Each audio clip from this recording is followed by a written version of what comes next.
अस्सलाम वालेकुम नाजरीन, मैं हूं आपका अपना मेज़बान ज़ुहैब सागर और आप देख रहे हैं मेरा अपना यूट्यूब चैनल। नाजरीन, कहा यह जाता है कि जब कभी अपने पे मुसीबत आती है तो हमारे पंजाब की ये रवायत रही है कि रिश्तेदार जो हैं वो बढ़ चढ़ कर मदद करने के लिए पहुंचते हैं और सहारा बनते हैं। बल्कि रिश्तेदार तो बाद में आते हैं, हमसाए जो होते हैं वो उस जो है ना मुसीबत की घड़ी में उनका बहुत भरपूर साथ देते हैं। लेकिन यहाँ पे जो है वो मामला कुछ और ही हुए हैं।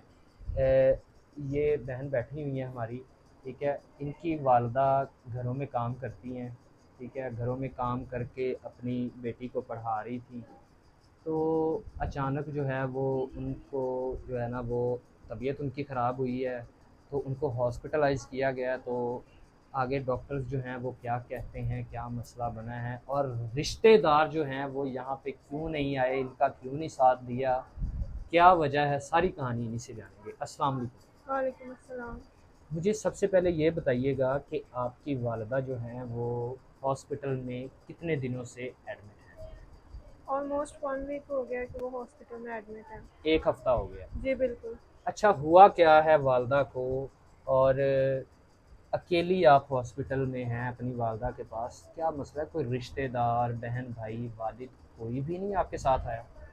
वालिद का मेरा इंतकाल हो गया था और मतलब मेरी वालदा लोगों के घरों में काम करती थी और मतलब उनके उनके काम करने की वजह से हमारे घर का सर्कट चलता था और मुझे हम्म, वो पढ़ाती थी। हम्म, मैं स्टडी कर रही थी। हम्म, तो अचानक से उन्हें हार्ट अटैक हुआ है। हॉस्पिटल लेके गए हैं तो हम्म। डॉक्टर्स ने चेकअप किया है और ये बोला है कि उनका ऑपरेट होगा। 2 स्टंट डलने हैं उनके। दो स्टंट उनके डलने हैं, बाईपास होना है। जी बिल्कुल ऐसे ही है। अच्छा, आप स्टडी करती हैं कॉलेज में, स्कूल में या यूनिवर्सिटी में? मैं कॉलेज में स्टडी करती हूँ। क्या कर रही हैं आप? आईसीएस आईसीएस कर रही हैं या कर रही थी? कर रही हूँ। अभी भी कर रही हैं? जी बिल्कुल। तो साथ ये बताएं मुझे कि अब डॉक्टर्स जो हैं वो कहते हैं बाईपास होना है, तो अभी वालदा की कंडीशन कैसी है, किस हालत में है, कितना वक्त दिया डॉक्टर्स ने? उन्होंने तबीयत तो वैसी ही है कि मतलब फ़िलहाल तो वो अपना ट्रीटमेंट कर रहे हैं, बट उन्होंने तकरीबन 1 वीक का टाइम दिया है कि स्टंट अगर ना डले तो कुछ भी हो सकता है। आईसीयू में? जी बिल्कुल, वो आईसीयू में है। एक हफ्ते का टाइम दिया ज़्यादा से ज़्यादा कि बाईपास हो जाना चाहिए? हाँ जी, ऐसे ही है। उन्होंने 1 हफ्ते का टाइम दिया है कि बाईपास लाज़मी होना चाहिए क्योंकि उनके वो ब्लॉकेज आई है तो हम्म। इस वजह से। कितना खर्चा बताया डॉक्टर्स ने? ऑपरेशन पे कितना खर्चा होगा? और डॉक्टर्स ने बोला है कि 3.5 लाख तक खर्चा आएगा। उसमें मतलब उनकी सारा ऑपरेट वगैरह जो स्टंट वगैरह हैं वो हो जाएंगे। 3.5 लाख रुपए? तो आपने 3.5 लाख रुपए जमा किए हुए हैं? नहीं, हमारे पास तो मुश्किल से हमारा घर का गुजर बसर हो रहा था। मेरे फीसें वगैरह जा रही थी तो अब तो वो भी बिल्कुल ही नहीं है। ये प्राइवेट हॉस्पिटल में आपकी वालदा एडमिट है? पहले मैं अपनी वालदा को पंजाब कार्डियोलॉजी लेके गई हूँ तो हम्म, उन्होंने हमारा जो टाइम था ना वो 6 महीने आगे किया था। हम्म, तो तब तक तो मेरी मदर सरवाइव नहीं कर सकती थी, उनके ब्लॉकेज है। हम्म, वो अब आहिस्ता आहिस्ता तीसरा भी हो जाएगा तो फिर मैं उन्हें प्राइवेट लेके जाना मेरी मजबूरी थी। उसके अलावा मुझे कोई रास्ता नज़र नहीं आया। जी। तो नाजरीन देखें, ये हमारे सरकारी हॉस्पिटल्स का ये हाल है कि एक मरीज़ जो है वो ज़िंदगी और मौत की कश्मकश में है, आईसीयू में है, वेंटिलेटर पर है, और सरकारी हॉस्पिटल में लेके जाती हैं। पंजाब कार्डियोलॉजी हॉस्पिटल एक बहुत बड़ा दिल का हॉस्पिटल है हमारे इधर लाहौर में ही। तो वहाँ पे लेके जाती हैं और वहाँ के डॉक्टर्स जो हैं वो इंतहाई इंतहाई जो है वो देखें, अब मैं क्या ही कहूँ कि 6 महीनों बाद की डेट दे रहे हैं स्टंट्स डालने की। जबकि उनकी वालदा जो है वो बहुत मुश्किल से ज़्यादा जो है वो एक हफ़्ता ऐसे सरवाइव कर सकती हैं कि दो उनके स्टंट बंद हैं, दो पे वो चल रही हैं। अगर खुदा न खास्ता एक और बंद हो गया इस दौरान तो कुछ भी हो सकता है।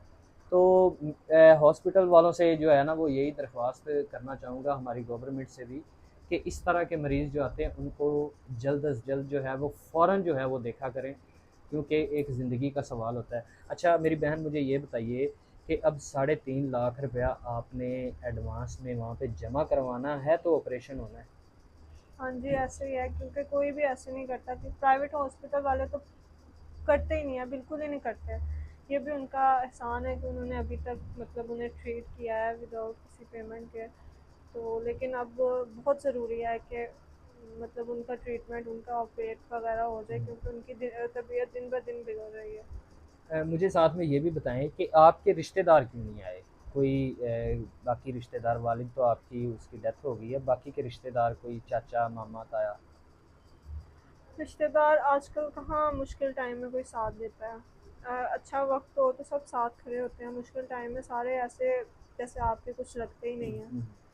तो सिर्फ मतलब के आजकल हैं कि सिर्फ नाम के और मतलब के, कि मतलब हो तो बस बुला लिया वरना नहीं बुलाया। और बाकी मेरी सिर्फ एक खाला ही हैं, उनके घर के खुद हालात ख़राब है, उनकी मुश्किल से 2 टाइम की रोटी मुश्किल से होती है, तो वो क्या क्या ही हमारी मदद करेंगी। अभी आप अकेली बेटी हैं? जी नहीं, मैं अकेली बेटी नहीं हूँ, मेरी एक छोटी सिस्टर भी है।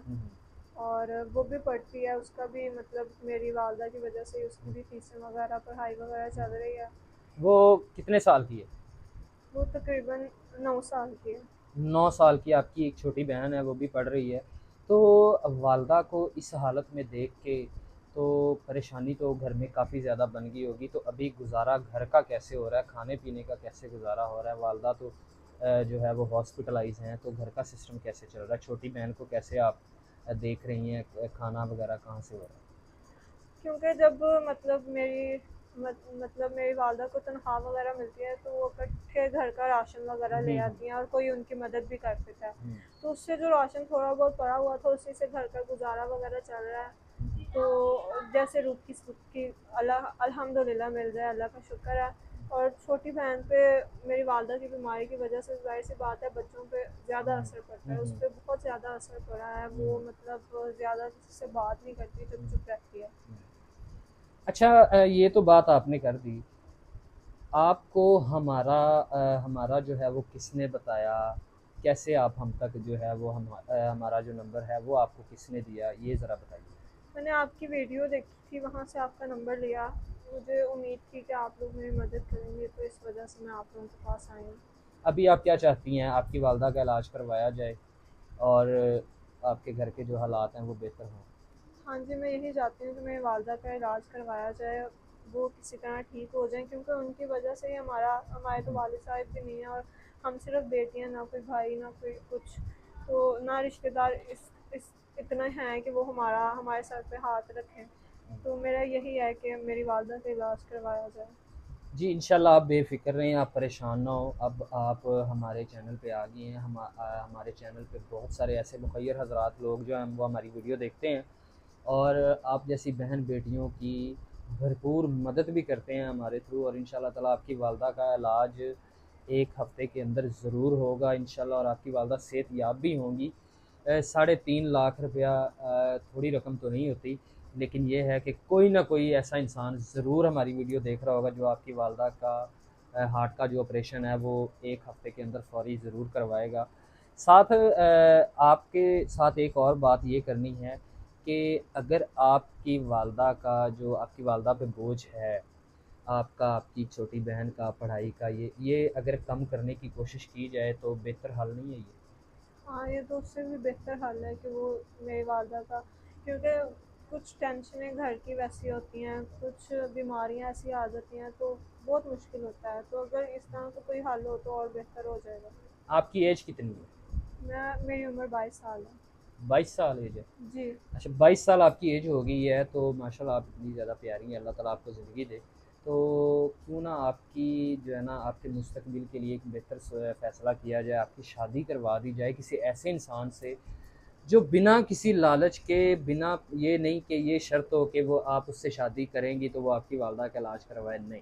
बगैर इस शर्त के वो पहले आपकी वालदा का इलाज करवाए, आपकी वालदा सेहत याब हो जाएँ, बिल्कुल तंदुरुस्त हो जाएँ, अपने घर वापस आ जाएँ।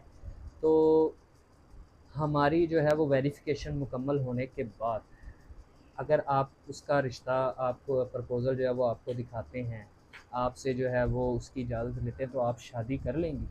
हाँ जी, मुझे कोई एतराज़ नहीं है, मैं शादी कर दूँगी। ये सही फ़ैसला, बेहतर फ़ैसला है ना, आपकी वालदा पर बोझ भी कम हो जाएगा। जो शख्स आपके लिए निकाह का प्रपोज़ल भेजेगा वो आप सबका जो है वो ख़याल भी रखेगा, सपोर्ट भी करेगा। और ज़िंदगी अकेली लड़की की जो है वो पाकिस्तान में और ख़ास तौर पर लाहौर में बहुत मुश्किल से गुज़रती है। तो क्या ख़्याल है? बिल्कुल ऐसे ही है कि मुझे कोई एतराज़ नहीं है, अगर ऐसे हो के हमारे घर के हालात बदल जाएंगे तो मुझे इससे ज़्यादा और कुछ नहीं चाहिए। और इसके साथ ये है कि आप लोगों की गारंटी होगी, आप लोग यकीनन अच्छा फ़ैसला करेंगे, आपको भाई बनाया है, तो मुझे यकीन है कि आप लोग अच्छा फ़ैसला करेंगे। तो साथ में मुझे ये भी बता दीजिएगा कि बहुत सारे लोग हमारी वीडियो देखते हैं जो दूसरी शादी के ख्वाहिशमंद होते हैं, लेकिन दिल के बहुत अच्छे होते हैं, इज़्ज़त देने वाले होते हैं, घर देने वाले होते हैं, नाम देने वाले होते हैं, सपोर्ट करने वाले होते हैं। तो अगर कोई ऐसा शख्स जो है वो प्रपोज़ल भेजता है तो एक्सेप्ट कर लेंगे। नहीं, मुझे कोई इस बात पे एतराज़ नहीं है, क्योंकि हम लोगों ने घर पे बहुत बुरे हालात, बहुत बुरा टाइम देखा है, तो मेरी वजह से अगर मेरी वालदा को थोड़ा सा सुकून मिल जाए तो इससे ज़्यादा मुझे और कुछ नहीं चाहिए। देखिए मेरी बात सुने, मैं फिर आपको बार बार कैमरे के सामने ये कह रहा हूँ कि मजबूरी में हाँ नहीं करनी। अगर आपकी खुशी है, आपका दिल हो, आप ये सोचती हो कि आपकी उम्र होगी और अब आपको शादी कर लेनी चाहिए, तो ही आपने बताना है। क्या ये मजबूरी में कह रही हैं कि आप शादी कर लेंगी, या आप चाहती हैं कि आपकी वाकई शादी हो जानी चाहिए? नहीं, मजबूरी मुझे किसी बात की नहीं है, मैं चाहती हूँ कि मेरी वजह से मेरे घर के हालात बदल जाएँ, मेरी वजह से मेरी वालदा थोड़े से सुकून में आ जाए, मैं चाहती हूँ तो इस वजह से। जी, तो नाज़रीन आपने इस बहन की सारी बातें सुनी हैं। वालदा इनकी हॉस्पिटलाइज़ हैं और आईसीयू में हैं। हार्ट का ऑपरेशन इनका होना है। डॉक्टर्स ने 1 हफ़्ते का टाइम दिया है कि 1 हफ़्ते में पैसे जमा करवाएँ। 3.5 लाख रुपया हॉस्पिटल में जमा करवाना है और इनकी वालदा का हार्ट का ऑपरेशन होना है, 2 स्टंट डलने हैं, बाईपास होना है, आईसीयू में है, बड़ी सीरियस हालत में है। तो बेटी बहुत ज़्यादा परेशान है, शादी भी करना चाहती है, लेकिन इस शर्त पे शादी नहीं करेंगी कि पहले शादी करें और जो है वालदा का इलाज करवा रहा हूँ तो मुझसे शादी करें, नहीं। बेलॉस इसकी वालदा का इलाज करवाना है। और शादी की अगर जो भी ख्वाहिशमंद जो भी ख्वाहिश रखता होगा, आपका प्रपोज़ल इनको ज़रूर दिखाया जाएगा। अगर ये एक्सेप्ट करेंगी तो शादी भी ज़रूर करवाई जाएगी हमारी गारंटी के साथ। लेकिन बराए मेहरबानी ये है कि तंग ज़्यादा ना कीजिएगा। मुझे बहुत सारे लोग एवं ही कॉल करते रहते हैं कि भाईजान मैंने निकाह करना है, मुझे लड़की का नंबर दो। मैं बार बार आपको कह रहा हूँ, मैं लड़की का नंबर भाईजान नहीं देता हूँ, मेरा अपना नंबर लगा होता है। और सीरियस बंदा ही मुझे कॉल किया करे। कोई एक ऐसा सीरियस बंदा होता है जो मुझसे रब्ता करता है और मैं रिश्ता भी करवा देता हूँ और सारे मामला तय हो जाते हैं। तो बाकी बराए मेहरबानी जो है ना, फिर अपना टाइम ज़ाया ना किया करें, ना मेरा टाइम ज़ाया किया करें। अभी फ़िल वक्त इनकी वालदा का इलाज बहुत ज़्यादा ज़रूरी है, और अगर कोई इनकी वालदा का इलाज अपनी नेक कमाई से करवाना चाहता है और इनको सपोर्ट करना चाहता है और इनसे शादी का ख्वाहिशमंद है, तो मेरे नंबर पर रब्ता करके ज़रूर इनकी हेल्प कीजिए। ज़्यादा से ज़्यादा इसकी हेल्प कीजिएगा। मुझे दुआओं में याद रखिएगा। तब तक मुझे दीजिए इजाज़त। अल्लाह हाफ़िज़।